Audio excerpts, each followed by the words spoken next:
Okay, and here's the last example of the day. So we're still working the same way we have in the past. We're looking for an equation that has a variable by itself. It doesn't have to be on the left or the right. Either way is fine.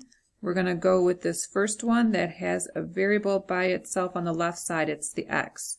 So in our second equation, we're going to take the x out, and we're going to replace it with what it's equivalent to. This time it's only a monomial. It's just 2y. It's not a binomial. So we just replace the x with 2y. Everything else in the second equation stays the same. And then we just multiply, combine like terms.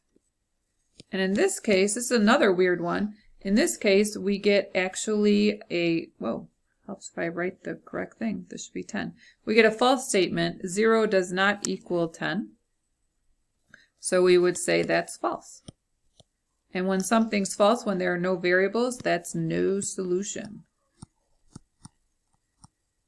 So in a system, if you get a true statement, then you say there are infinitely many. That doesn't mean everything works. It means there are just infinite points on those lines that do work.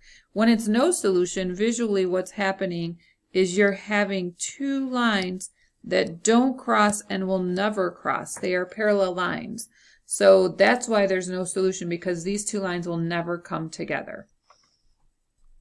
All right, I hope you guys are having a good day, and you kind of understand this math a little bit. You know, please email me if you have any questions or you don't understand something that I can explain to you. All right, have a good day.